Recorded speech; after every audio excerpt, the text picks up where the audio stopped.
बिस्मिल्लाहिर्रहमानिर्रहीम। आज के इस वीडियो में हम क्रोनिक रीनल फेलियर को CKD को डिस्कस करने लगे हैं बच्चों के अंदर, पीड्स के अंदर खास तौर पे।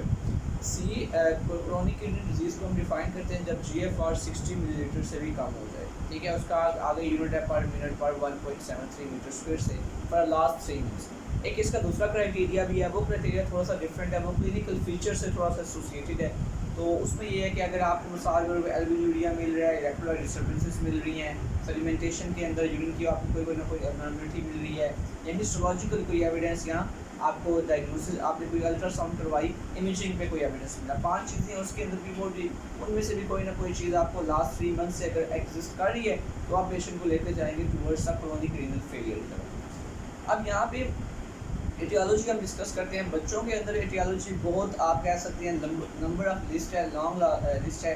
इसमें आपके पास कंजेनिटल कोई एबनॉर्मलिटीज़ हो सकती है। जैसे आपको पता है कि जो ब्लैडर होता है वहाँ पे यूरेटर्स आते हैं, अगर वो यूरेटर की जिसको यूरेट्रोवेलाइकल जंक्शन कहते हैं वहाँ पे ऑब्स्ट्रक्शन है, या अगर पोस्टीरियर यूरेथ्रल वाल एग्जिस्ट कर रहा है बच्चे के अंदर तो वो भी एक नई काज हो सकती है। उसके अलावा कंजेनिटल सिस्टिक डिजीज़ होती हैं, जिस तरह autosomal recessive polycystic kidney disease होती है, वो एक काज हो सकती है। उसके साथ पेशेंट को फाइब्रोसिस होती है हेपेटिक। उसके अलावा आपके पास हो सकते हैं कोई ना कोई प्रॉब्लम, जिस तरह हीमोलिटिक यूरेमिक सिंड्रोम है, एक्यूट किडनी इंजरी भी लीड करती है टुवर्ड्स इसके, या ग्लोमेरुलर डिसऑर्डर्स हो सकते हैं जिस तरह नेफ्रोटिक सिंड्रोम है, ट्यूबुलर इंटरस्टिशियल डिजीज़ हो सकते हैं। आपको पता है विद इन द आप बेसिकली पूरी किडनी के कोई ना कोई डिसऑर्डर्स यहाँ पे लिंक कर सकते हैं, लेकिन बच्चों के लिंक करने की कोशिश करें। जैसा नेफ्रोटिक सिंड्रोम जैसे हमारे पास कंजेनिटल नेफ्रोटिक हुई है, या हमारे पास एल्पर्ट सिंड्रोम हो सकता है। अब एक चीज़ अभी आती है कि क्लिनिकल फीचर्स। क्लिनिकल फीचर्स के एक निमोनिक है किडनी आउट एजिस। अब किडनी और आउट एजिस का हर वर्ड आप कैपिटल लिखिए तो आपको समझ आएगा। किडनी में के फिर हाइपरक्लीमिया, ओ फॉर हमारे पास होगा रीनल ओस्टियोडिस्ट्रॉफी, यू से यूनीमिया, टी से ट्राइग्लिसरीडीमिया, ए से एसिडोसिस, जी से ग्रोथ रिटार्डेशन, ई से हमारे पास पेशेंट को आप कह सकते हैं कि ई से हमारे पास इरिथ्रोपोइटिन डेफिशिएंसी जो एनीमिया लीड करेगी, एस से साल्ट और वाटर रिटेंशन। तो ये अब अगर आप देखें अपने जहन में रखें आउट एजिस वाली चीज़ें, तो आप क्लिनिकल फीचर्स को खुद ब खुद सेट इन कर सकते हैं। या अगर आप पेशेंट को देखेंगे क्लिनिकली, आप पेशेंट को एवेल्युएट कर रहे हैं तो आइस में आपको क्या मिलेगा, पेलर मिल जाएगा, कॉम्प्लेक्शन उसका येलो होगा। आप लंग्स में आएंगे, आपको यूरेमिया की वजह से पेरिकार्डाइटिस मिल जाएगा थोड़ी हार्ट के अंदर, या आपको साल्ट रिटेंशन की वजह से हार्ट फेलियर एडिड सैंपल मिल सकता है। इसी तरह आप लंग्स के अंदर आए तो आप पेशेंट यूरेमिक की वजह से प्लूरिसी भी हो सकती है, या टूवर्ड्स पेशेंट आपका जा सकता है हाइपर वेंटिलेट भी वो कर रहे होते हैं समटाइम्स। ठीक है, और उसके बाद इवन जो आपके पास यूरेमिक टॉक्सिन्स हैं वो ब्रेन को भी कोई ना कोई डैमेज दे सकते हैं, तो ड्राउजीनेस इस तरह के फीचर्स। उसके बाद आप टूवर्ड्स एनकैफ्युलर पेशेंट जा सकता है। उसके बाद आप आएंगे टूवर्ड्स एब्डोमेन। एब्डोमेन के अंदर आपको सबसे मेन चीज़ आपको पता हो कि किडनी इवन पैल्पेबल हो सकते हैं, रीनल ब्लूई आपको मिल सकती है। अगर रीनल आर्टरी स्टेनोसिस बड़ों के अंदर होगी, बच्चों में तो होगी नहीं, तो आपको पायसिस्टिक डिजीज़ का कोई एविडेंस मिल सकता है। इसी तरह आपको अगर किडनी बायलेटरल एंडार्ज है तो कोई ना कोई टोटल स्वेलिंग मिल सकती है। और उसके बाद टूवर्ड्स आप जा सकते हैं लिम्स के अंदर आपको रीमा मिल सकता है। तो ये मोटी मोटी चीज़ें जो कि आपके वो जो मैंने आउट एजिस वाली बात बताई है उससे लिंक्ड है। अब एक ग्रोथ रिटार्डेशन एक एविडेंट बात है जो कि आपको सिनेरियो में दी जा सकती है। अब हम आते हैं टूवर्ड्स द डायग्नोसिस। देखिए इन्वेस्टिगेशन आप याद रखते हैं, कुछ इन्वेस्टिगेशन डायग्नोसिस के लिए होती है, कुछ एटियोलॉजी के लिए, कुछ होती है कॉम्प्लिकेशन के लिए। एक लॉन्ग लिस्ट होती है, मैं आपको सिंपल सी बात करके बताता हूँ। डायग्नोसिस के लिए आप क्लियरेंस करवा रहे हैं, ठीक है, एनी क्लियरेंस बेस्ट है, लेकिन हमारे पास अवेलेबल अगर नहीं तो क्रिएटिनिन क्लियरेंस है। उसके अलावा आजकल नए टेस्ट आते जा रहे हैं, ठीक है, उसमें सिस्टेटिन सी होता है, और भी बहुत से नए टेस्ट इमर्जिंग टेक्निक्स आ रही हैं। एटियोलॉजी के लिए आप थोड़ा सा डिफाइन इसको इस तरह करें। अगर आप नेफ्रोटिक नेफ्रिटिक देखना चाह रहे हैं कि इनमें से कोई तो नहीं लीड कर रहा, तो आप क्या करवाएंगे, यूरिन आर करवा लें, या यूरिन प्रोटीन क्रिएटिनिन रेशियो करवा लें। यूरिन कल्चर भी आप करवा सकते हैं अगर बार बार यूटीआईज पेशेंट को हो रहे हैं, ठीक है। उसके बाद हमारे पास और क्या चीज़ हो सकती है, आप अल्ट्रासोनोग्राफी करवा सकते हैं। फिर उसके बाद इमेजिंग्स होती हैं जिसके अंदर रेडियो ट्रेसर्स यूज़ किए जाते हैं, जिनके मुश्किल नाम लिखे होते हैं बुक्स के अंदर, जिस तरह मरकैप्टोसुसिनिक एसिड हो सकता है, ठीक है, डाइमरकैप्टोसुसिनिक एसिड, इस तरह काफ़ी सारी टेक्निक्स हैं। आप अल्ट्रासाउंड नहीं तो आप ये जो होता है हमारे पास मिचुरेशन और विजा को ये सिस्टोग्राफी जो होती है वो आप करवा सकते हैं। मिचुरेशन वाइडन सिस्टोयूरोग्राफी जो होती है वो आप करवा सकते हैं। उसके अलावा आप कॉम्प्लीमेंट लेवल्स करवा सकते हैं। करवाने को मतलब आपके पास काफ़ी सारे टेस्ट हो सकते हैं जो कि आप एटियोलॉजी को रूल आउट करना चाहे डिपेंडिंग अपॉन, जो कि आप पीछे आपने डिस्कस की।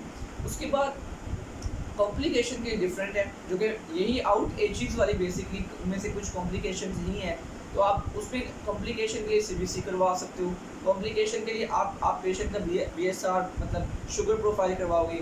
बोन मैन जो मिनरल होता है बेसिकली आप बोन प्रोफाइल से कहा जाता है, वो जिसमें आप कैल्कुलन फास्फेट के लेवल आते हैं, कैल्शियम के लेवल, पीटीएच के लेवल्स आते हैं, वो आप करवा सकते हैं। तो इस तरह की चीज़ें आप कॉम्प्लिकेशन को रूल आउट करने के लिए इलेक्ट्रोलाइट्स के लेवल करवा सकते हैं, एबीसीज एसिडोसिस हुआ था वो आप करवा सकते हैं। सो ये कॉम्प्लिकेशन के लिए इस तरह आप डिफाइन करेंगे तो आपकी आसानी होगी। बाकी आपको बताना चाहिए कि इसके ग्रेड्स होते हैं, और ग्रेड्स बेसिकली कुछ 5 तक ग्रेड्स होते हैं। 90 से कम हो तो ग्रेड 1 होता है, 15 मिलीलीटर से GFR कम हो जाए तो हम उसे ग्रेड बेसिकली 5 कह देते हैं। ये ग्रेड थोड़े से हमारे ट्रीटमेंट में करेंगे, हमें फ़ायदा देंगे। How to treat basically, treatment जब आपने करनी है सबसे पहली चीज़ न्यूट्रिशन। बच्चे को आपने सबसे पहले बताना है कि आपने प्रोटीन डाइट नहीं लेनी, अवॉइड करनी, कोशिश करनी है, क्योंकि यूरेमिया ऑलरेडी है तो आपने अवॉइड करनी है। इवन मिल्क को भी अवॉइड किया जाता है क्योंकि उसके अंदर फास्फेट ज़्यादा होता है, तो आपने फास्फेट डाइट्स को भी बेसिकली प्रिवेंट करना होता है, हाई फास्फेट। पहले हिसाब से आपने प्रोटीन डाइट को अवॉइड करना है, और इसमें एक खास कैलोरी इंटेक का फार्मूला भी होता है, वो आपने अप्लाई करना है पेशेंट को। ज़्यादातर हम कार्ब्स जो फैट्स पे रखते हैं, जो प्रोटीन डाइट है वो कम कर देते हैं। ये आप मोटी सी बात अपने ध्यान में रखें। पोटाशियम की सब आपको कम कर देना है, क्योंकि जाहिर सी बात है पोटाशियम की एक तो क्लियरेंस अच्छी नहीं है, और इसलिए आपने पोटाशियम डाइट में कम करना। आपको पता होना चाहिए जो हमारे पास मैंगोज़ होते हैं, टोमेटोज़ होते हैं, इनमें पोटाशियम ज़्यादा होता है, कम किंग में होता है, कम आपके पास एप्पल में होता है, तो ये डाइट उसके कहेंगे आप। इसी तरह हाई फास्फेट डाइट मैंने बता दिया, लेकिन वो वैसे हार्मोनल रिप्लेसमेंट में बताना चाहिए था, लेकिन यहाँ पे आप फिट इन कर सकते हैं। उसके बाद आपने पेशेंट को फ्लूइड और इलेक्ट्रोलाइट का बताना है। इससे पहले न्यूट्रिशन हो गया, फिर फ्लूइड और इलेक्ट्रोलाइट हो गया।